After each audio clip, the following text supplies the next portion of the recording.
السلام علیکم ورحمۃ اللہ وبرکاتہ۔ محترم ناظرین اور معزز سامعین،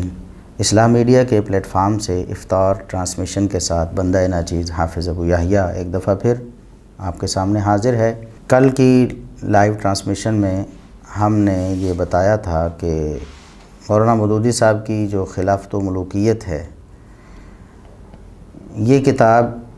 بنیادی طور پر ہی غلط ہے، یعنی اس کی بنیاد ہی ایک غلط نظریے پر ہے کہ خلافت سراپا خیر اور ملوکیت سراپا شر ہوتی۔ اس حوالے سے ہم نے الحمدللہ قرآن و سنت کی روشنی میں دلائل کے ساتھ بات کی تھی، اور اپنی تشریح کرنے کی بجائے صرف قرآن و سنت کے دلائل پیش کرنے پر اکتفا کیا تھا۔ پھر بھی ہم دیکھ رہے تھے کہ نیچے کمنٹس میں کچھ لوگ اندھی تقلید کرتے ہوئے بات سنے بغیر اور سمجھے بغیر کہتے تھے کہ خلافت و ملوکیت میں فرق نہ کرنا اور دونوں کو ایک کہنا یہ جہالت ہے۔ حالانکہ نعوذ باللہ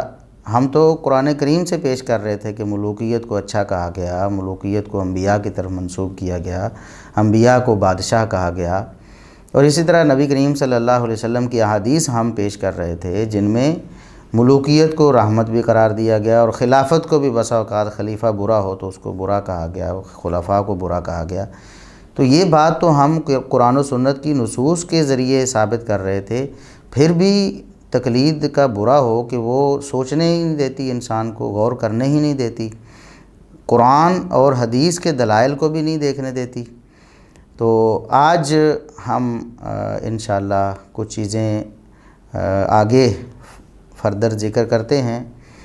اس سے پہلے میں اپنے ناظرین اور سامعین سے گزارش کروں گا کہ جو ہمیں فیس بک پیج پہ لائیو دیکھ رہے ہیں وہ ہمارے فیس بک پیج کو لائک کریں۔ اسی طرح جو ہمیں یوٹیوب پہ دیکھیں گے، جب یوٹیوب پہ اپلوڈ ہوگی ویڈیو تو یوٹیوب پہ ہمارے چینل کو سبسکرائب کریں، ہماری ویڈیوز کو لائک کریں اور زیادہ سے زیادہ اسے شیئر کریں تاکہ زیادہ سے زیادہ لوگوں تک کتاب و سنت کا پیغام پہنچے، حق بات ان تک پہنچے، وہ دنیا سے اس حال میں نہ چلے جائیں کہ انہیں حق بات نہ پہنچی ہو اور کل کو ان کا اللہ کے ہاں کوئی عذر نہ ہو۔ ہم الحمدللہ اتمام حجت کر رہے ہیں، اور اس حوالے سے ہم کوئی چیز جو ہے نا وہ نہیں چھوڑ رہے، کتاب و سنت کے دلائل کی روشنی میں ہم بات کر رہے ہیں۔ آج میں بات کو شروع کرنے سے پہلے ایک تو اپنے ناظرین اور سامعین سے معذرت کرنا چاہتا ہوں کہ سوالات ہمارے جو ناظرین اور سامعین کے بہت زیادہ آ رہے ہیں ہمارے فیس بک پیج پہ کمنٹس میں، اور ہماری پرسنل آئی ڈی میں جو ہم نے پوسٹ کی تھی افطار ٹرانسمیشن کی، اس کے کمنٹس میں بہت سارے احباب کے سوالات آئے ہیں۔ تو ہم سوالات انشاءاللہ لیں گے، لیکن مین تھیم چونکہ ہمارا اس رمضان مبارک کی افطار ٹرانسمیشن کا یہ ہے کہ ہم صحابہ کرام کا دفاع کریں گے، تو صحابہ کرام کے دفاع پر ہم زیادہ فوکس کریں گے، لہٰذا سوالات کو بھی ہم لیں گے۔ انشاءاللہ کل ہم کوشش کریں گے کہ کچھ سوالات کے جوابات بھی دے دیے جائیں، اور ساتھ ساتھ مولانا مودودی صاحب کی کتاب خلافت و ملوکیت پر تبصرہ بھی چلتا رہے۔ تو آج سب سے پہلے میں اس حوالے سے عرض کرنا چاہوں گا کہ مولانا مودودی کی کتاب خلافت و ملوکیت میں تحریف ہوئی ہے یا نہیں۔ یہ ایک ایسا مسئلہ تھا کہ بہت سارے لوگ کچھ عرصے سے ہمیں کہہ رہے تھے کہ آپ اس پر بول کیوں نہیں رہے ہیں۔ دراصل میں نے پچھلے سال یا اس سے پچھلے سال ایک پوسٹ کی تھی جس میں مولانا مودودی صاحب کی کتاب خلافت و ملوکیت میں تحریف کی بات کی تھی کہ اس میں تحریف ہوئی ہے۔ دراصل وہ بات کچھ لوگوں کے اقوال پر مبنی تھی اور کچھ لوگوں کی گواہیوں پر مبنی تھی۔ پہلی بات یہ ہے کہ تحریف دو قسم کی ہے مولانا مودودی صاحب کی کتاب میں۔ پہلی قسم کی وہ ہے جو مولانا مودودی صاحب سے سرزد ہوئی ہے، واقعات کو نقل کرنے میں، کسی واقعے کو ادھورا نقل کرنے میں، اور کسی واقعے کا دوسرا رخ نقل نہ کرنے میں۔ یعنی ایک ہی تاریخ کی کتاب ہے یا ایک ہی ذخیرہ ہے تاریخ کا، اس میں سے من پسند چیزیں لے لینی، اور جو اپنی طبع کے اوپر وہ گراں گزرے اس کو چھوڑ دینا۔ ایسی کچھ باتیں ہیں، اور کچھ روایات کا ترجمہ کرتے ہوئے ان میں اس طرح کی بات شامل کرنا، تو وہ تو انشاءاللہ ساتھ ساتھ چلتا رہے گا۔ اس تحریف پر ہم بات کرتے رہیں گے جو مولانا مودودی صاحب سے جانے انجانے میں سرزد ہوئی ہے۔ ہم یہ فیصلہ تو نہیں کر سکتے کہ مولانا مودودی صاحب کی نیت کیا تھی، تو نہ ہی ہم نیتوں پر حکم لگانے کے پابند ہیں، اور نہ ہی اہل سنت والجماعت کا یہ اصول ہے اور یہ ضابطہ ہے کہ وہ نیتوں پر حملہ کریں۔ تو پھر ہم یہی کہیں گے کہ مولانا صاحب سے یہ خطا سرزد ہو گئی، اور مولانا صاحب سے پتہ نہیں کیوں یہ بات اوجھل رہ گئی۔ تو بہرحال ہم اس چیز کو تو انشاءاللہ ساتھ ساتھ ذکر کرتے رہیں گے۔ اور دوسری رہ گئی تحریف کے کتاب خلافت و ملوکیت جب شائع ہوئی ہے تو بعد میں کسی نے اس میں تحریف کی ہے، تو اس حوالے سے میں آج کلیئر کر دینا چاہتا ہوں۔ ہم الحمدللہ حق پرست ہیں، اور کوئی بھی بات ہم سے بھی سرزد ہو جائے تو ہم اس کو، اگر غلطی ہے تو غلطی تسلیم کرنے سے ہم ذرا بھی ہچکچاتے نہیں ہیں۔ اس حوالے سے ایک تو مفتی طارق مسعود صاحب نے ایک بات کی اور انہوں نے ایک گواہی دی کہ اس میں تحریف ہوئی ہے۔ دوسرا، کچھ اور لوگوں نے بھی ہمیں بتایا کہ جب یہ خلافت و ملوکیت کتاب تقسیم کی گئی، وہ منصورہ کی طرف سے یا کسی اور کی طرف سے، تو اس میں سے کچھ متنازع جو تحریریں ہیں ان کے صفحات نکالے گئے۔ اب ہمارے پاس نہ تو اتنا وقت تھا کہ ہم لوگوں کے پاس جاتے اور ان سے وہ نسخے چیک کرتے، اور اگر کوئی ہمیں ایسا نسخہ دکھا بھی دے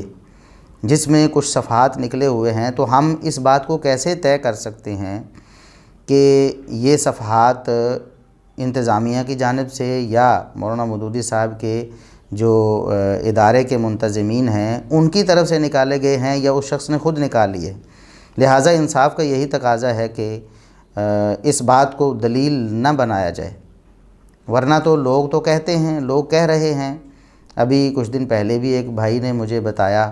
کہ کچھ لوگوں کو وہ جانتے ہیں یا کچھ لوگوں کے بارے میں انہوں نے بھی سنا ہے کہ جن کو ایسے نسخے دیے گئے جن میں سے کچھ صفحات جو ہیں وہ غائب کیے گئے تھے۔ وہ کس نے غائب کیے، اب ہم اس کا تو حتمی طور پر فیصلہ نہیں کر سکتے، جیسا کہ میں نے عرض کر دیا ہے۔ اسی طرح مولانا مفتی طارق مسعود صاحب، ان کے پاس کون سے شواہد ہیں جن کی بنا پر انہوں نے یہ بات کی ہے، تو ہم تو جو چیز ہمارے علم میں نہیں ہم اس کے مکلف نہیں ہیں۔ تو میں جب تک میرے پاس ایسی کوئی دلیل نہیں آ جاتی، میں اپنے الفاظ واپس لوں گا کہ خلافت و ملوکیت کی طبع میں یا اس کی تقسیم میں کوئی تحریف ہوئی ہے۔ جب تک میرے پاس کوئی ایسا ٹھوس ایویڈنس نہیں آ جاتا تو میں یہ بات نہیں کروں گا۔ باقی جو مولانا مودودی صاحب سے جو چیزیں صادر ہوئی ہیں ان کا انشاءاللہ ہم وقتاً فوقتاً ذکر کرتے رہیں گے، جیسے ہم ان کی کتاب کا جائزہ لیں گے۔ کچھ باتیں ہم نے ذکر کر بھی دی ہیں اور کچھ آئندہ بھی ذکر کریں گے۔ دیکھیں، قرآن کریم کی آیات جن میں ملوکیت، ملک، بادشاہت کا ذکر ہے، تو ان کو مولانا مودودی صاحب نے کیوں ذکر نہ کیا؟ اور ان کو ملوکیت کے رد میں جب ان کی بات چل رہی تھی اور انہوں نے ملوکیت کو برا کہا اور سراپا شر قرار دیا، تو ان آیات کو کیوں نہ انہوں نے پیش کیا اور کوٹ کیوں نہ کیا، لوگوں کے سامنے دونوں چیزیں کیوں نہ رکھیں؟ اب ایک بھائی کل کمنٹس میں الجھ رہے تھے جب ہمارا لائیو چل رہا تھا نا، تو وہ نیچے کمنٹس میں کہہ رہے تھے کہ دیکھیں، ملک کا معنی جو قرآن کریم میں ملک استعمال ہوا ہے نا، اس کا معنی بادشاہت یا ملوکیت معنی کرنا یہ خیانت ہے اور یہ پتہ نہیں کیا ہے۔ تو میں نے کہا کہ یہ خیانت تو پھر آپ کے مولانا مودودی صاحب نے بھی کر دی ہے، ہم تو نہیں کہتے۔ اگرچہ انہوں نے یہ دو رخی تو اپنائی ہے کہ ادھر معنی بادشاہت کر رہے ہیں، خود خلافت و ملوکیت میں بھی قرآن کریم میں آیت ملک ہے تو اس کا معنی بادشاہت کر رہے ہیں۔ تو وہی آیات جب ہم پیش کرتے ہیں جن میں لفظ ملک ہے اور ان کا معنی بادشاہت کرتے ہیں، تو کیسے مولانا مودودی صاحب کے پیروکار جو ہمیں کہتے ہیں کہ آپ خیانت کر رہے ہیں یا آپ جھوٹ بول رہے ہیں یا آپ جہالت سے کام لے رہے ہیں کہ ملک کا معنی بادشاہت کر رہے ہیں؟ بھئی مولانا مودودی صاحب نے بھی اپنی کتاب میں ملک کا معنی بادشاہت کیا ہے، اور ہم انشاءاللہ یہ ویڈیو جب یوٹیوب پہ اپلوڈ ہوگی تو آپ سکینز دیکھ لیں گے ان کے ساتھ ساتھ۔ تو یہ تو رہی خلافت و ملوکیت کے حوالے سے تحریف کی بات، ہم نے جو کچھ تھا وہ واضح کر دیا ہے۔ اس حوالے سے جو لوگ اعتراض کر رہے تھے کہ جی آپ دیکھیں نا، اگر خیانت آپ کو نہیں ملی تو آپ اس کے بارے میں بتا کیوں نہیں رہے؟ ہم نے اس وقت بھی جب یہ بات کی تھی تو کچھ ساتھیوں نے کہا کہ نہیں ہوئی، تو ہم نے کہا کہ اگر نہیں ہوئی تحریف اس میں تو ہم برملا انشاءاللہ اس کا اظہار کر دیں گے۔ تو جہاں تک میرا تعلق ہے تو مجھے ایسی کوئی ٹھوس شہادت نہیں ملی جس پر اعتماد کیا جا سکے۔ ہاں، باتیں تو ہیں لوگوں کی، ان کو قبول بھی کیا جا سکتا ہے اور رد بھی کیا جا سکتا ہے، اور اگر کوئی کہتا ہے کہ میرے پاس ایسا نسخہ ہے جس میں سے یہ صفحات نکلے ہوئے ہیں، تو تب بھی میں کیسے طے کر سکتا ہوں کہ یہ صفحات کب نکلے ہیں؟ تو اس لیے ہم فی الوقت اس حوالے سے اپنے الفاظ واپس لیتے ہیں، اور جب کوئی ایسی ٹھوس شہادت ہمارے پاس ہوئی تو دوبارہ انشاءاللہ اسے پیش کریں گے۔ اب اس سے اگلی بات یہ ہے کہ اکثر یہ سوال ہوتا ہے کہ مولانا مودودی صاحب پر ہی اعتراض کیوں ہے۔ وہ کہتے ہیں کہ جو واقعات صحابہ کرام کے بارے میں مودودی صاحب نے جو نازیبا ہیں یا ان کی توہین یا تنقیص پہ مبنی ہیں یا ان کے شان کے منافی ہیں، وہ مولانا مودودی صاحب نے اپنی طرف سے تھوڑے بنائے ہیں، وہ تو انہوں نے ائمہ کی تاریخ سے نقل کیے۔ اور اگر اعتراض کرنا ہے تو آپ کو امام طبری رحمۃ اللہ علیہ پر اعتراض کرنا ہوگا، امام ابن سعد رحمۃ اللہ علیہ پر اعتراض کرنا ہوگا، پھر آپ کو امام ابن کثیر پر اعتراض کرنا ہوگا، پھر آپ کو حافظ ابن حجر پر اعتراض کرنا ہوگا، پھر آپ کو حافظ ابن عبد البر پر اعتراض کرنا ہوگا۔ تو یہ سوال بار بار یہ ریپیٹ کیا جاتا ہے، تو حالانکہ ہم اس کا جواب کئی دفعہ لکھ کر بھی دے چکے ہیں سوشل میڈیا پہ، اور اپنی ویڈیوز میں بھی کئی دفعہ اشارتاً یہ بات کی ہے، تو آج اس کو ہم تفصیلاً ذرا ڈسکس کرتے ہیں۔ کہ پہلی بات یہ ہے کہ ائمہ نے جب تاریخ نقل کی ہے، جیسے ائمہ متقدمین ہیں، امام ابن سعد رحمۃ اللہ علیہ، امام طبری رحمۃ اللہ علیہ، جن پر زیادہ مولانا مودودی صاحب کہتے ہیں کہ میں نے اعتماد کیا ہے اور ان کی کتابوں سے نقل کیا ہے، تو انہوں نے وہ واقعات سند کے ساتھ نقل کیے ہیں، جبکہ مولانا مودودی صاحب نے سندیں حذف کر کے ان کو نقل کیا ہے۔ یہ زمین و آسمان کا فرق ہے۔ دیکھیں، سند ایک ٹیگ ہے جس میں اس بات کی وضاحت ہوتی ہے کہ یہ جو بات نقل کی گئی ہے یہ کس بندے سے نقل ہوئی، کون ہے اس کو نقل کرنے والا، اور اس کی نقل کی ذمہ داری کس پہ عائد ہوتی ہے۔ جب آپ سند کو حذف کر کے اس کو بطور سچ نقل کریں گے اور وہ جھوٹ ہوگا تو اس کی ذمہ داری آپ پر ہوگی، نہ کہ اس امام پر جس نے اس راوی کا نام لے کر اس کو نقل کیا ہے۔ دیکھیں، محدثین کرام حدیث کی کتابوں میں بھی ایسے ہی کرتے ہیں۔ کچھ کتابیں ایسی ہیں جو انسائکلوپیڈیا طرز کی ہیں، جیسے کہ مسند امام احمد بن حنبل ہے، ٹھیک ہے، تو اس میں ہر قسم کی روایت امام احمد بن حنبل رحمۃ اللہ علیہ لائے ہیں، چاہے ان کے نزدیک جھوٹی بھی تھی۔ دوسری کتابوں میں اس کو جھوٹا بھی کہہ رہے ہیں، لیکن وہاں اس کو ذکر کر رہے ہیں اس لیے کہ وہ ایک انسائکلوپیڈیا ہے، اس میں جتنی بھی سندیں کسی بھی روایت کی وہ سچی ہو جھوٹی آئی ہیں وہ انہوں نے امت کو بتائی ہیں، تاکہ فیصلہ کرنا آسان ہو کل کو کہ یہ روایت اس کا مصدر کیا ہے، اس کا منبع کیا ہے، کہاں سے آئی، کون بیان کرنے والا ہے۔ تو جب ٹیگ میں یہ بات لکھ دی گئی کہ اس کو فلاں جھوٹے نے روایت کیا ہے، مثال کے طور پر ابو مخنف لوط بن یحییٰ، ٹھیک ہے، اسی طرح کلبی، اس طرح دیگر جو راوی سیف بن عمر جیسے جھوٹے ہیں، تو اب ان کا نام لکھا ہوگا تو ہر عقل مند بندے کو یہ پتہ چل جائے گا نا یہ جھوٹے بندے کی روایت کردہ ہے۔ اگر وہ ائمہ سند نقل نہ کرتے تو آج ہمیں کیسے پتہ چلتا کہ یہ گھڑی ہوئی ہے اور کس کی جھوٹ بنائی ہوئی ہے، کس نے اپنی طرف سے گھڑ کر یہ صحابہ کرام کی طرف منسوب کی۔ تب ہی ہمیں پتہ چلتا ہے جب اس کے ساتھ اس کی سند کا ٹیگ لگا ہوتا ہے۔ تو ائمہ محدثین جن سے وہ بطور اعتماد نقل کرتے ہیں متقدمین میں سے امام طبری ہو گئے، امام ابن سعد ہو گئے اور دیگر ائمہ ہیں، وہ تو سند کا التزام کرتے ہیں۔ سند کا التزام کرنے کا مقصد یہی ہے کہ امت کو بتایا جائے کہ یہ روایت اس سورس سے ہمارے پاس آئی ہے، تو ہر بندہ اس کو چیک کر سکتا ہے، اس کو دیکھ سکتا ہے کہ یہ سورس کیسا ہے۔ اب جیسا کہ امام طبری رحمۃ اللہ علیہ نے خود اپنی کتاب کے تاریخ کے مقدمے میں یہ بات نقل کر دی کہ آپ کو بہت ساری منکر اور عجیب و غریب اور ایسی روایتیں نظر آئیں گی جس کو آپ ماننے کے لیے تیار ہی نہیں ہوں گے، جن روایات کو آپ کیسے تسلیم ہی نہیں کریں گے۔ وہ کہتے ہیں کہ میں نے تو دیانتداری کے تقاضے کے مطابق جس سند سے جس طرح آئی تھی میں نے اس کو آگے نقل کر دیا، سند لکھی ہوئی ہے، آپ خود دیکھ لیں اس کو۔ یہ امام طبری رحمۃ اللہ علیہ خود بتا رہے ہیں کہ ایسی منکر اور مناکیر اور ایسی جھوٹی اور ایسی انتہائی نازیبہ روایات میری کتاب میں آئی ہوئی ہیں، لیکن میں نے ان کو ایسے ہی نقل کیا جیسا کہ میرے تک پہنچی تھیں۔ میں نے اپنی طرف سے ان میں کوئی بھی ایسا نہیں کیا کہ کچھ میں رکھ لوں اور کچھ چھوڑ دوں، ٹھیک ہے، سند کے ساتھ ساری نقل کر دی ہیں۔ تو سند ایک ایسی چیز ہے جس سے انسان اپنی ذمہ داری سے عہدہ برا ہو جاتا ہے کہ دیکھیں میں نے سند پیش کر دی، یہ آپ کے سامنے اس کا سارا کچا چھٹا کھول دیا ہے، اب آپ خود دیکھ لیں اس کو۔ اور دوسری بات یہ ہے کہ جو روایات ان کتابوں میں مذکور ہیں، کیا ان ائمہ کا عقیدہ بھی ان روایات کے مطابق تھا؟ اگر وہ روایات انہوں نے ساری سچ سمجھ کے نقل کی تھیں تو کیا وجہ ہے کہ ان کے مطابق انہوں نے عقیدہ نہیں بنایا اپنا؟ ائمہ اہل سنت کا عقیدہ ہم بہت دفعہ پیش کر چکے ہیں صحابہ کرام کے بارے میں، اور خصوصاً مشاجرات کے بارے میں اب وہ ساری روایات جھوٹی ہیں سچی ہیں، انہوں نے نقل کی ہیں مشاجرات کے بارے میں، جبکہ خود ان کا عقیدہ یہ ہے کہ صحابہ کرام کے اختلافات کے حوالے سے آپ نے اپنی زبان کو بند رکھنا ہے، ایسے تبصرے نہیں کرنے جس سے کسی فریق کو برا اور کسی کو اچھا کہا جا رہا ہو، سارے ہی اچھے ہیں۔ اب یہ بات تو ہم کئی دفعہ ذکر کر چکے ہیں۔ خود امام طبری رحمۃ اللہ علیہ نے عقیدے میں ایک کتاب لکھی ہے، اہل سنت کا عقیدہ ہے، جس کا نام صریح السنہ ہے اس کتاب کا نام۔ تو کیا وجہ ہے کہ انہوں نے اپنا عقیدہ نہیں بنایا، لیکن مودودی صاحب نے ان روایات کی بنا پر عقیدہ بنا لیا ہے؟ تو کیا مودودی صاحب امت کو یہ بتانا چاہتے ہیں کہ ائمہ دین انصاف پسند نہیں تھے؟ جو روایتیں انہوں نے سچ سمجھ کے نقل کی ہیں، خود ان روایات کے مطابق وہ اپنا عقیدہ نہیں بناتے ہیں اور شخصیات کو ان روایات کے ترازو میں نہیں تولتے ہیں۔ تو کیا وجہ ہے کہ ائمہ اہل سنت نے وہ عقیدہ نہیں بنایا؟ اور اس سے اگلی بات یہ ہے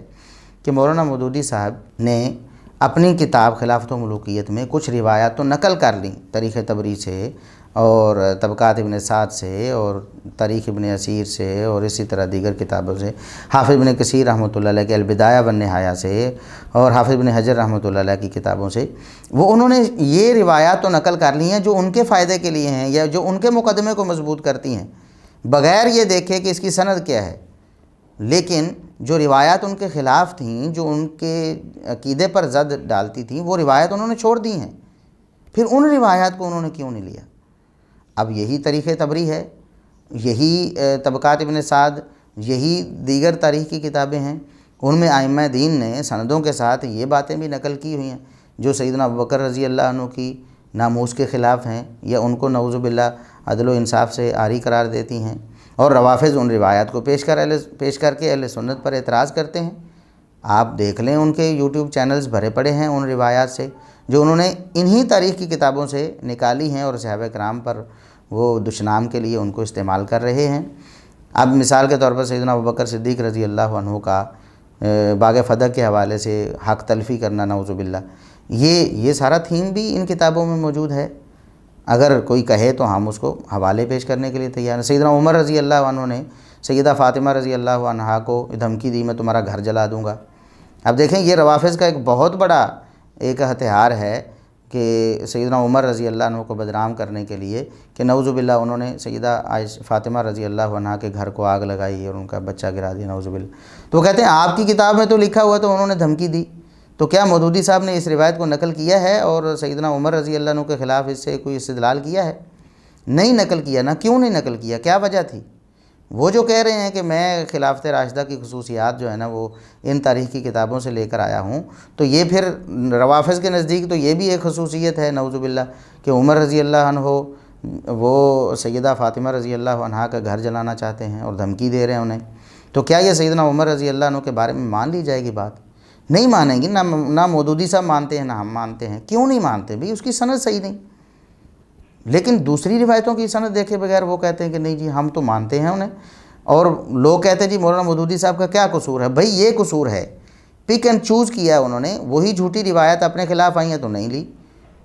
اور وہی جھوٹی روایات اپنے مطابق آئی ہیں جو ان کا عقیدہ نظریہ بنا ہوا تھا تو ان کو بالکل قبول کر لیا ہے۔ سند کو نہیں دیکھا ہے، جو محدثین نے اس پر ٹیگ لگایا ہے اس کو نظر انداز کر لیا، بس اپنی پسند اور ناپسند کو پیمانہ بنایا ہے۔ اسی طرح سیدہ عائشہ صدیقہ رضی اللہ عنہا کے بارے میں یہی تاریخ طبری ہے، یہی جھوٹے راوی ہیں جو یہ سیدنا عثمان رضی اللہ عنہ کے خلاف بکواس کرتے ہیں تو مودودی صاحب اس کو فوراً قبول کر کے اپنی کتاب میں نقل کر دیتے ہیں۔ وہی سیدنا معاویہ رضی اللہ عنہ کے بارے میں بکتے ہیں تو مودودی صاحب فوراً ان کو نقل کر کے اپنی کتاب خلافت و ملوکیت کا حصہ بنا دیتے ہیں۔ لیکن سیدہ عائشہ رضی اللہ عنہا کے خلاف بکتے ہیں تو اس کو انہوں نے نقل کیا کیونکہ ان کا منشا سیدہ عائشہ رضی اللہ عنہا کو بدنام کرنا نہیں تھا۔ بھئی سیدہ عائشہ رضی اللہ عنہا کے حوالے سے یہی تاریخ طبری ہے، اس میں اب ہم تو کہتے ہیں کہ سند کے اعتبار سے ضعیف ہے۔ امام طبری رحمۃ اللہ علیہ نے بھی امت پر احسان کیا، اس کی سند بتائی اور ہمیشہ کے لیے یہ جو ظالم اور جاہل ہیں ان کا منہ بند کر دیا کہ دیکھو جھوٹی سند سے آئی ہوئی ہے، ضعیف سند سے آئی ہوئی، لہٰذا ہم نہیں مانتے۔ سند کا ٹیگ تو انہوں نے لگایا ہے۔ اب اس روایت میں یہ ہے کہ سیدہ عائشہ رضی اللہ عنہا نے سیدنا عثمان رضی اللہ عنہ کو کافر قرار دے کر ان کو قتل کا حکم دیا۔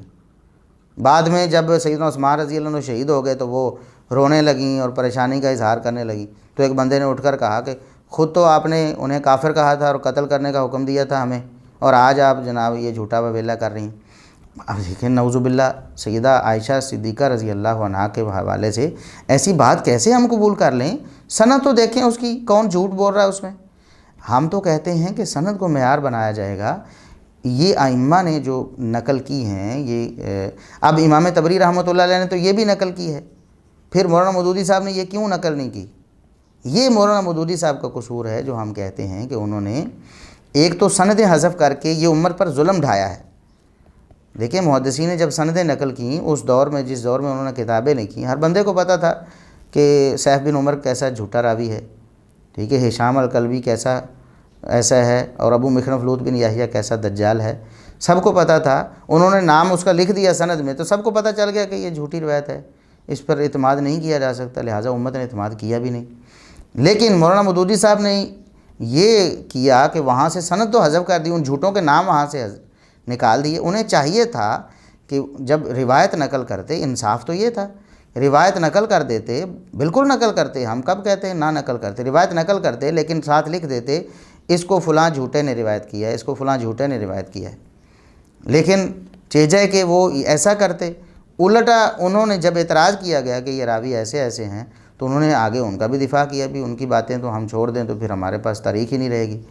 ہم لعنت بھیجتے ہیں ایسی جھوٹی تاریخ پہ، اس کو ہم کوڑے دان میں پھینکتے ہیں جو صحابہ کرام کی توہین اور تنقیص کرتی ہے، جھوٹے راوی بیان کرتے ہیں اور آپ ان کو لیے جا رہے ہیں۔ تو ائمہ دین کی انٹینشن ان روایات کو بیان کرنے سے کیا تھی؟ کیا ان کو سچ ماننا تھا اور اس کے مطابق تاریخ اسلام کو پرکھنا تھا، یا صحابہ کرام کی ہستیوں کو ان جھوٹی روایات کے میزان میں تولنا تھا؟ کیا یہ ائمہ دین کی انٹینشن تھی، یا انہوں نے اس کو بطور واقعہ نقل کیا اور اس کی حقیقت واضح کرنے کے لیے ساتھ میں سند لکھ دی؟ ٹھیک ہے، اب سندوں کو تو بائی پاس کر دیا مولانا مودودی صاحب نے، اور ان کی جو روایات تھیں ان کو لے لیا، اور کچھ روایات لے لیں اور دوسری روایات چھوڑ دیں جو مولانا مودودی صاحب کے ہی خلاف تھیں۔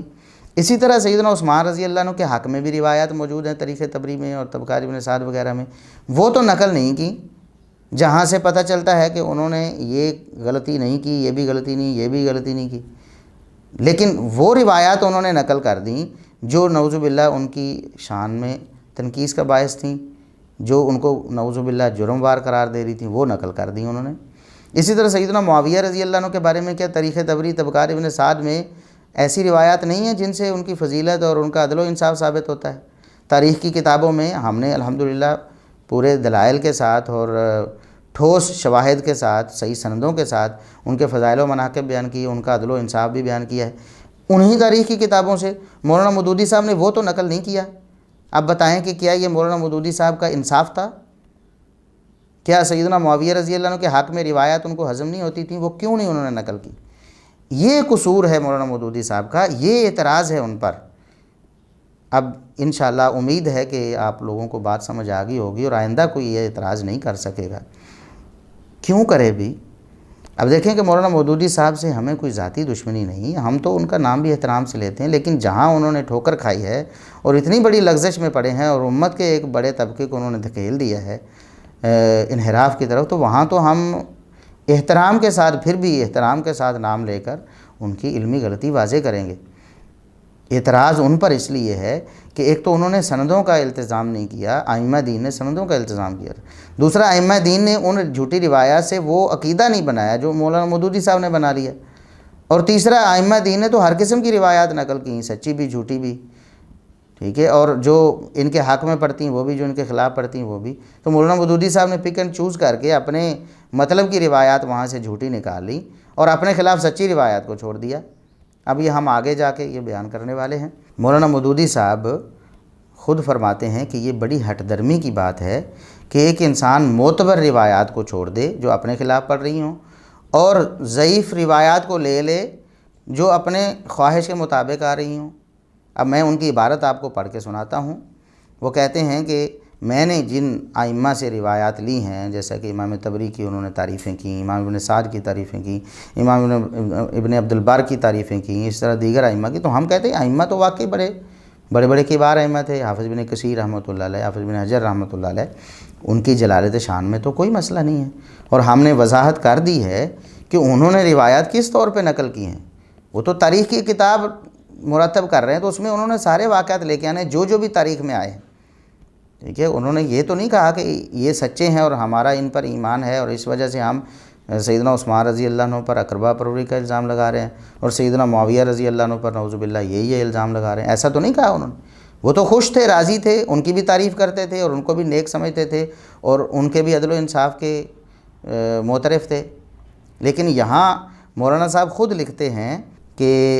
مگر اس ہٹ درمی کا کوئی علاج نہیں ہے کہ کوئی شخص ہر اس بات کو غلط کہے جو اس کی خواہشات کے خلاف ہو، خواہ وہ حدیث کی مستند کتابوں تک میں بیان کی ہوئی ہو۔ اب سیدنا معاویہ رضی اللہ عنہ، سیدنا عثمان رضی اللہ عنہ کے بارے میں ہم تفصیل سے بیان کر چکے ہیں، ان کے فضائل و مناقب اور ان کا عدل و انصاف اور ان کی کتاب و سنت کی پیروی، یہ سارا کچھ ہم بیان کر چکے ہیں مستند ترین کتابوں سے۔ اور ہر اس بات کو صحیح کہے جو اس کی خواہشات کے مطابق ہو، خواہ اس کی سند ان روایت کے مقابلے میں بھی ضعیف تر ہو جنہیں وہ ضعیف قرار دے رہا ہو۔ تو اب دیکھیں یہ ہٹ درمی خود مولانا مودودی صاحب کہہ رہے ہیں کہ یہ بڑی ہٹ درمی ہے کہ ایک تو صحیح روایات کا اپنی خواہش کے خلاف آنے کی وجہ سے انکار کرے، اور ایسا ہو رہا ہے، اور دوسرا ایسی ضعیف روایات ان کو وہ قبول کر رہا ہو جو کہ اپنی انکار کردہ ضعیف روایات سے بھی زیادہ ضعیف ہوں، یعنی جن کو مولانا مودودی صاحب کہہ رہے ہیں کہ یہ قابل اعتماد نہیں ہیں، یہ روایات خود اپنی ان ناقابل اعتماد روایات سے بڑھ کر جو ضعیف ہیں اور جو کذابین سے روایت کردہ ہیں ان کو اپنی خواہش کی وجہ سے قبول کر رہے ہیں۔ تو یہ ہٹ درمی خود ان کے بقول یہ ہٹ درمی ہے۔ اگر وہ اس غلطی پر چلے گئے دنیا سے تو کیوں ان کے ماننے والے آج اسی غلطی میں پڑ رہے ہیں؟ وہ مولانا صاحب کی اس عبارت کو پڑھیں اور بار بار پڑھیں جو خود خلافت و ملوکیت میں انہوں نے لکھی ہے کہ یہ ہٹ درمی ہے۔ اب انہیں چاہیے کہ یہ اس ہٹ درمی سے وہ باز آ جائیں۔ ہم بطور ٹیسٹ کیس ایک واقعہ ہم نقل کرتے ہیں ابھی خود انہی کتابوں میں سے، جیسا کہ مولانا مودودی صاحب نے لکھا ہے کہ ہم نے جن لوگوں سے میں نے کم و بیش ضمنی طور پر استفادہ کیا ہے وہ ابن حجر عسقلانی ہیں، ابن خلدون ہیں، ابو بکر جساس ہیں، قاضی ابو بکر ابن العربی ہیں، ملا علی قاری ہیں، محب الدین تبری ہیں، بدرالدین عینی ہیں۔ تو اسی طرح انہوں نے امام ابن کثیر رحمۃ اللہ علیہ کے بارے میں بھی تفصیلاً ذکر کیا ہے کہ ان کی کتاب تو بڑی قابل اعتماد ہے اور میں نے اس پر اعتماد کیا ہے۔ تو یہ تو کتابیں جن کے ابھی نام لیے ہیں ان کے تو ضمناً انہوں نے اعتماد کیا ہے، اور جن پر اصلاً اعتماد کیا ہے حافظ ابن کثیر رحمۃ اللہ علیہ کی کتابیں ان میں شامل ہیں، جیسا کہ البدایہ والنہایہ، اور تفصیل سے وہ اپنی کتاب میں اس کا تعارف کروا چکے ہیں اور اس پر اعتماد کا کہہ چکے ہیں۔ اب اسی البدایہ والنہایہ میں ایک روایت ہے، ہم بطور ٹیسٹ کیس آج مودودی صاحب کے پیروکاروں کے سامنے پیش کرتے ہیں اور ہم انہیں دعوت فکر دیتے ہیں۔ ہمیں مولانا مودودی صاحب سے کوئی مسئلہ نہیں ہے سوائے اس کے کہ ہم چاہتے ہیں کہ جس غلطی میں وہ پڑے رہے آپ اس غلطی سے نکل جائیں، ٹھیک ہے۔ تو وہ تو ہو سکتا ہے کہ انجانے میں پڑے ہوں، تو آپ جانتے بوجھتے کیسے پڑے ہوئے؟ اب مثال کے طور پر حافظ ابن کثیر رحمۃ اللہ علیہ کی کتاب البدایہ والنہایہ میں ایک واقعہ نقل ہوا ہے اور اس کی سند بالکل صحیح ہے، یعنی روایت کے اصولوں کے مطابق بھی سند صحیح ہے اور حافظ ابن کثیر رحمۃ اللہ علیہ نے بھی اس کو نقل کیا ہے۔ اب اگر مولانا مودودی صاحب یہ سمجھتے ہیں یا ان کے پیروکار یہ سمجھتے ہیں کہ ان معتبر ترین کتابوں میں کوئی بھی بات ایسی نہیں ہے جو کہ غلط ہو اور جس کو چھوڑنا واجب ہو اور سند کا بھی کوئی التزام نہیں کرنا، تو اس واقعے کو جو صحیح سند سے مروی ہے کیوں قبول نہیں کرتے؟ اب وہ واقعہ کیا ہے؟ فرزند معاویہ کے بارے میں فرزند علی رضی اللہ عنہ وہ کیا فرماتے ہیں؟ فرزند معاویہ تو سب لوگوں کو معلوم ہے، فرزند علی رضی اللہ عنہ سے مراد یہاں محمد بن حنفیہ ہیں۔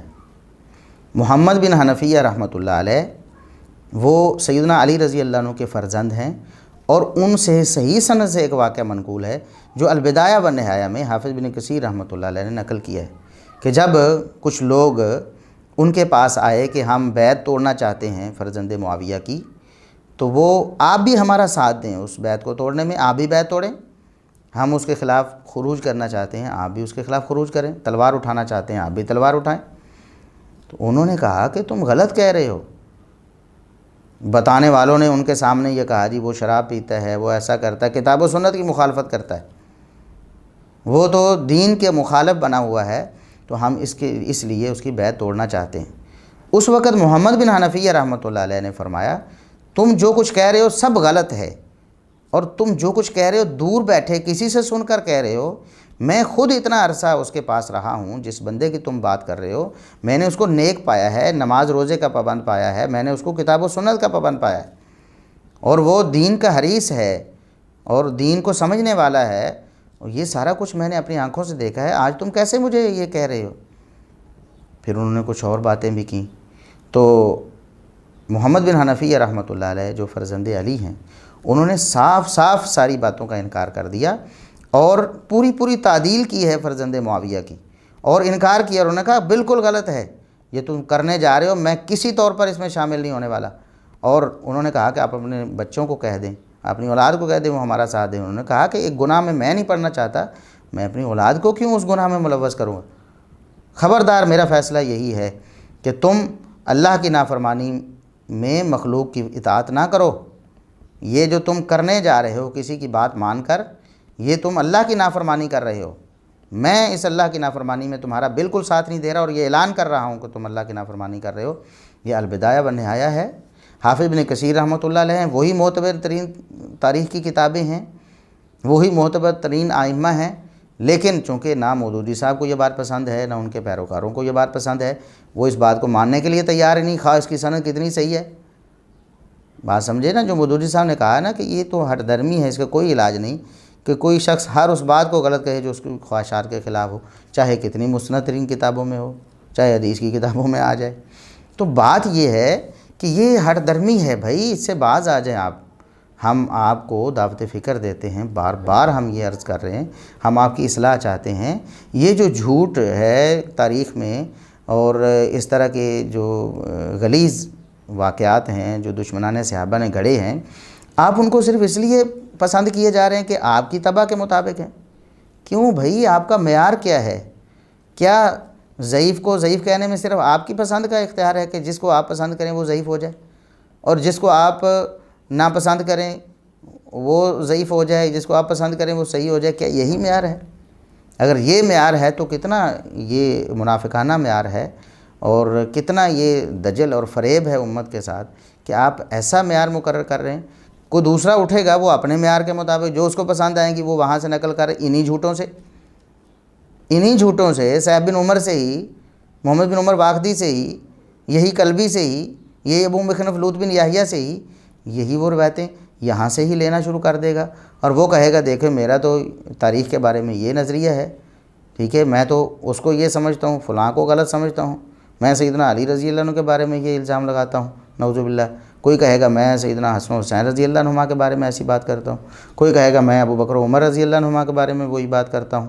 جو روافظ کرتے ہیں، کیونکہ اہل سنت کی تاریخ کی معتبر ترین کتابوں میں یہ موجود ہے۔ تو بھائی ہمیں ایک معیار بنانا ہوگا، ورنہ ہٹ درمی کا کوئی علاج نہیں، جیسا کہ مولانا مودودی صاحب نے فرما دیا ہے۔ اب آگے جب مولانا مودودی صاحب پہ اعتراض ہوا کہ آپ نے ان جھوٹے راویوں سے روایتیں نقل کر دی ہیں، آپ نے کیا ظلم ڈھایا ہے امت پر کہ صحابہ کرام کے بارے میں جو مقدس ترین ہستیاں تھیں ان کے بارے میں جھوٹی روایت، جھوٹے لوگوں کے قول کی بنا پر،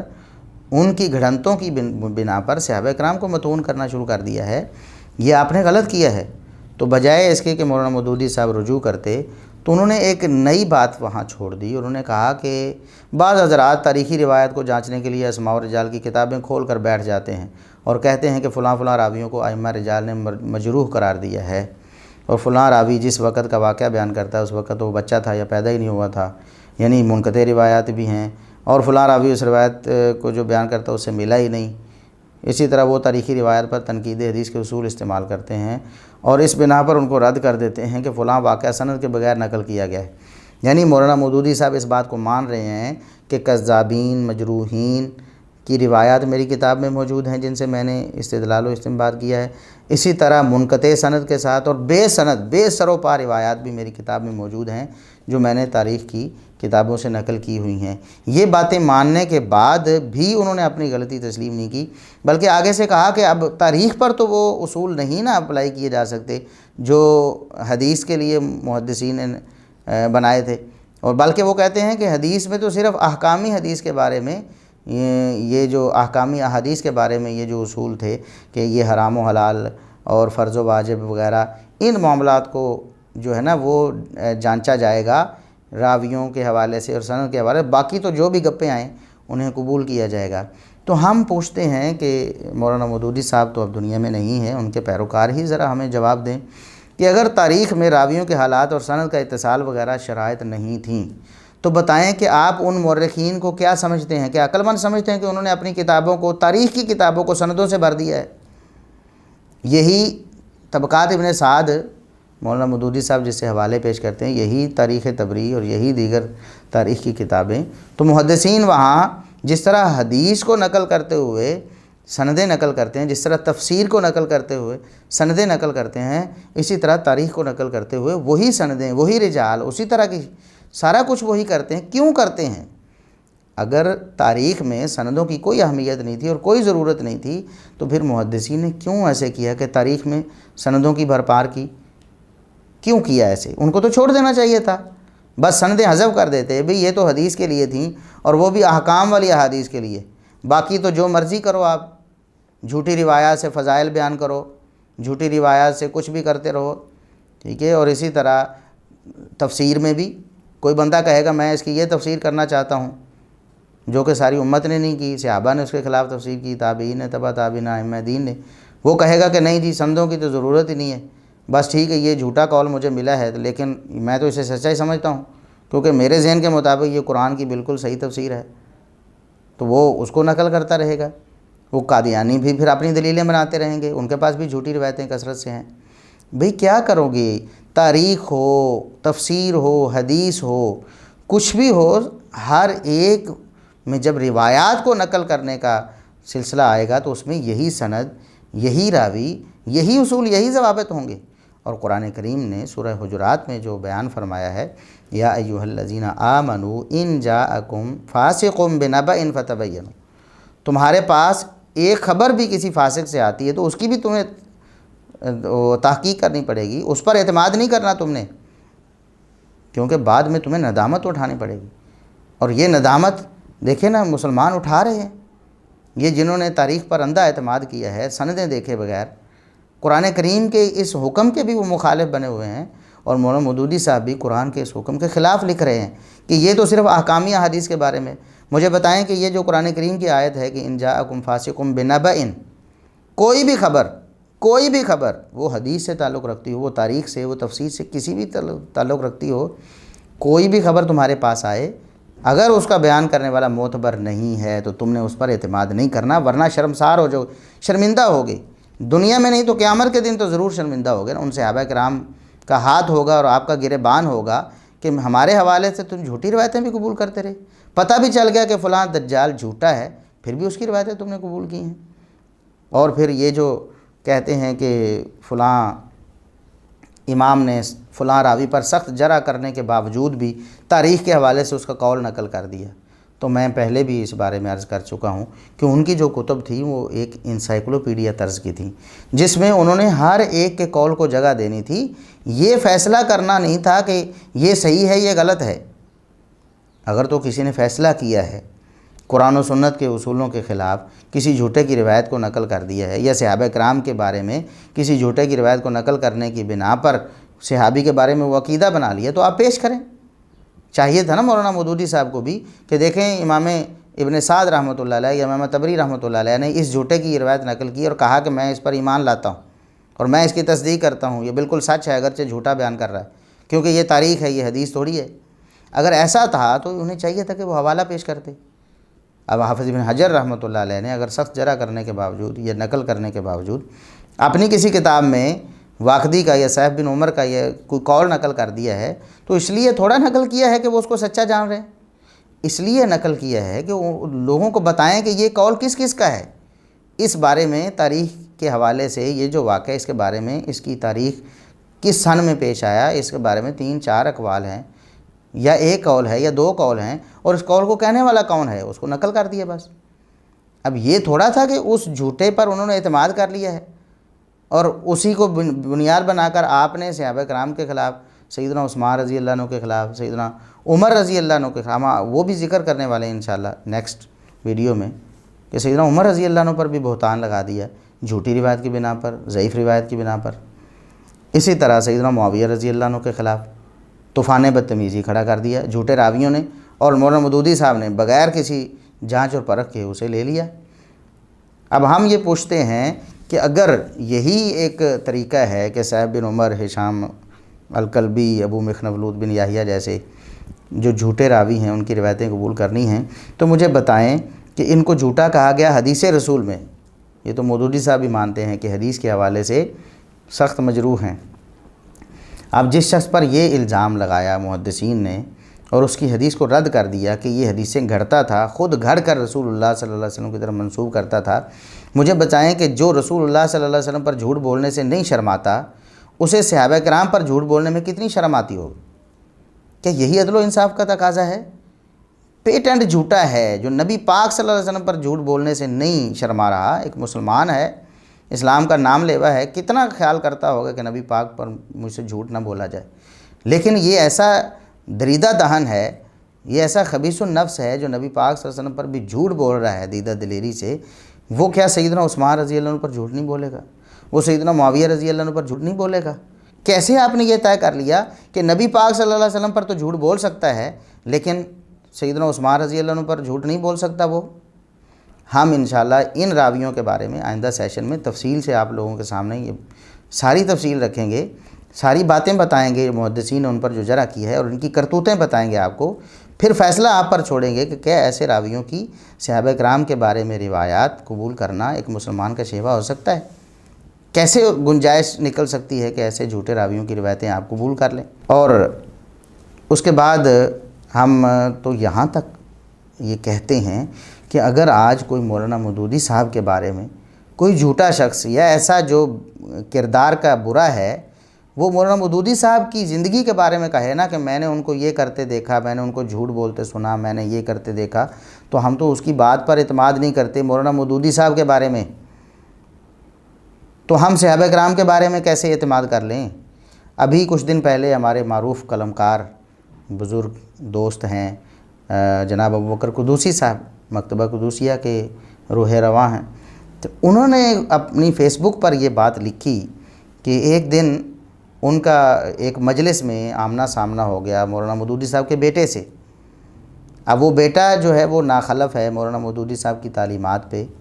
وہ نہیں ہے، اور مولانا مودودی صاحب کو برا کہہ رہا تھا، ان کے کردار کے حوالے سے کوئی نازیبہ باتیں کر رہا تھا اور ان کی تحریک کے حوالے سے بھی باتیں کر رہا تھا۔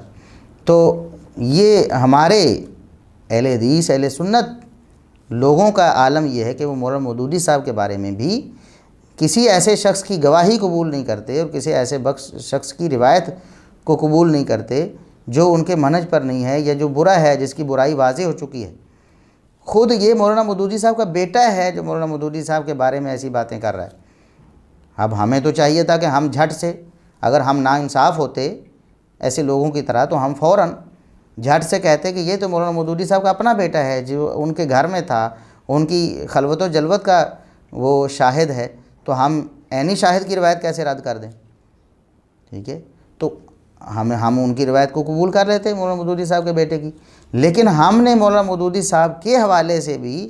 ان کے بیٹے کی روایت کو رد کر دیا۔ اور جناب ابو بکر قدوسی صاحب کہتے ہیں کہ آئندہ میں نے کبھی اس کو سلام کرنا بھی گوارہ نہیں کیا اور اس کی مجلس میں جمع ہونا اس کے ساتھ کبھی گوارہ نہیں کیا کہ وہ مولانا مودودی صاحب پر ایسی باتیں کر رہا تھا۔ تو اب بتائیں کہ کیا ہم مولانا مودودی صاحب سے کتنا درجہ بڑھے؟ وہ تو مولانا مودودی صاحب کا تو کوئی شمار ہی نہیں صحابہ کرام کے مقابلے میں، حتیٰ کہ تابعین اور ائمہ دین ساری دنیا امام بخاری بن جائے تو ایک صحابی کے برابر نہیں ہو سکتی۔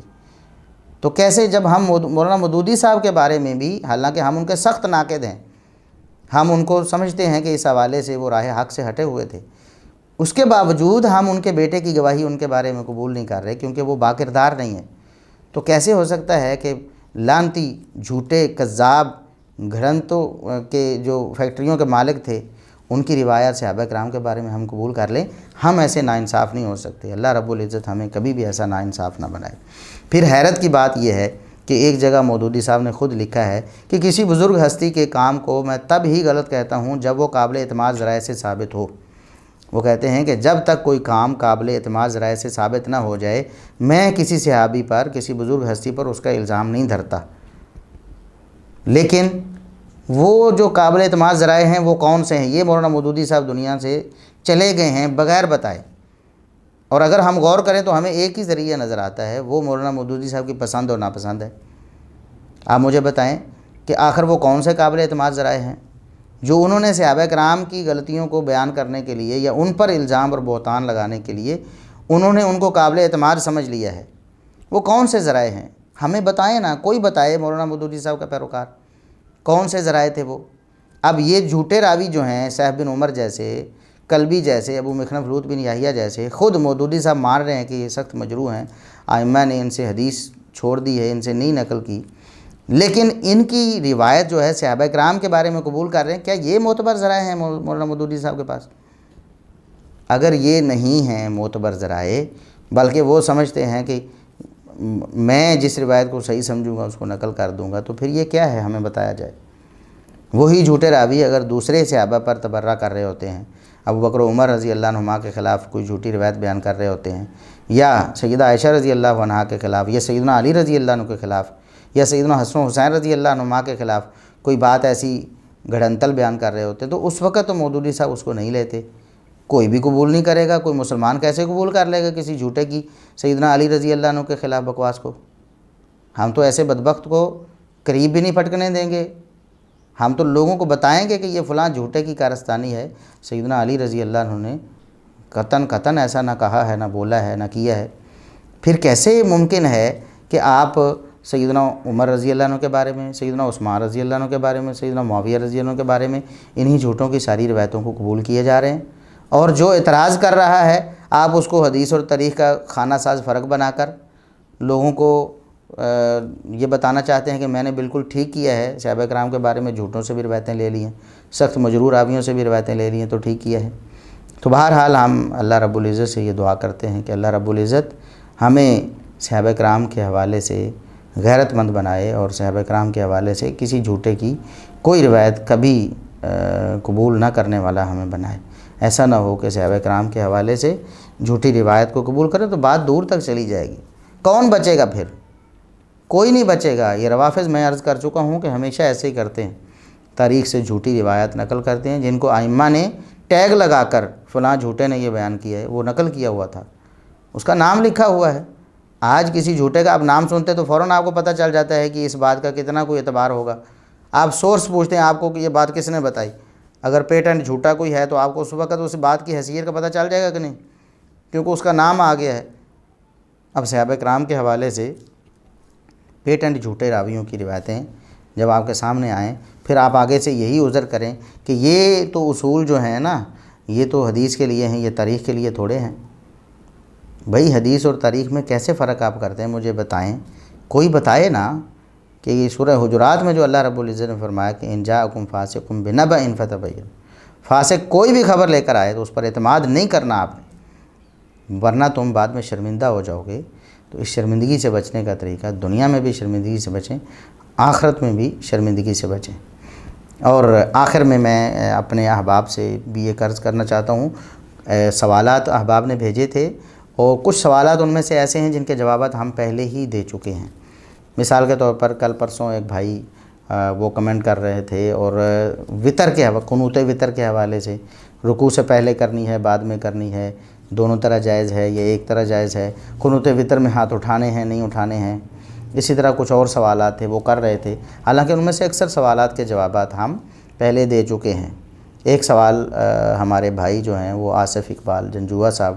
وہ کر رہے تھے یہ وطروں کے بارے میں، تو وہ جوابات ہم دے چکے ہیں، وہ ہمارے یوٹیوب چینل پر سرچ بھی کر سکتے ہیں۔ تو جو سوالات پہلے ہو چکے ہیں تو ہم ان کے جوابات بار بار ریپیٹ نہیں کریں گے، الا یہ کہ کوئی اہم مسئلہ اور اس میں مزید ڈیٹیل شامل کرنی ہو تو وہ ہم کریں گے، ورنہ جو پہلے جوابات دیے جا چکے ہیں ہم انہی پر اکتفا کریں گے، اور ہم انہی کا لنک جو ہے وہ کمنٹ میں دے دیا کریں گے کہ یہ جواب ہو چکا ہے، اس کے علاوہ کوئی اور سوال ہے تو آپ وہ کریں۔ تو انشاءاللہ سوالات کے جوابات کا سلسلہ بھی چلتا رہے گا۔ یہ وقت چونکہ محدود ہوتا ہے، اور ہم نے اس وقت کو خاص کر لیا ہے اس رمضان کو کہ ہم زیادہ سے زیادہ صحابہ کرام کا دفاع کریں گے، اور یہ جو خلافت و ملوکیت میں صحابہ کرام کے بارے میں روایات ہیں ان کا جائزہ لیں گے ہم، اور ان کی حقیقت لوگوں کے سامنے بیان کریں گے۔ تو اس لیے ہم اس وقت کی نزاکت کو بھی سمجھتے ہیں۔ اب اس کو زیادہ طول بھی نہیں دیا جا سکتا کیونکہ رمضان المبارک ہے اور ہماری جو افطار ٹرانسمیشن ہے وہ افطار سے پہلے ختم بھی ہونی ہے۔ جب وہ ختم ہونی ہے تو ظاہر ہے پھر اس کو لمیٹڈ ٹائم میں، مختصر وقت میں اس کو مکمل کرنا ہوتا ہے۔ تو انشاءاللہ ہمیں جیسا بھی ممکن ہوا ہم اپنی کوشش جاری رکھیں گے، سوالات کے جوابات بھی انشاءاللہ چلتے رہیں گے۔ کل انشاءاللہ ہم کوشش کریں گے کہ کچھ سوالات کے جوابات بھی ہو جائیں اور پھر ہمارا یہ سلسلہ بھی ساتھ ساتھ چلتا رہے۔ اللہ رب العزت ہمیں رمضان المبارک کی رحمتوں اور برکتوں کو سمیٹنے کی توفیق عطا فرمائے اور ہمیشہ صحابہ کرام سے عقیدت، محبت اور ان کا احترام کرنے کی توفیق عطا فرمائے۔ اللہ رب العزت ہمیں صحابہ کرام اور اہل بیت کی محبت پہ زندہ رکھے، اسی پہ ہمیں شہادت کی موت نصیب فرمائے اور اللہ رب العزت ہمیں حشر میں صحابہ کرام اور اہل بیت کے ساتھ جمع فرمائے۔ جنت میں اللہ رب العزت ہمیں ان مقدس ہستیوں کا پڑوس نصیب فرمائے۔ وآخر دعوانا ان الحمد للہ رب العالمین۔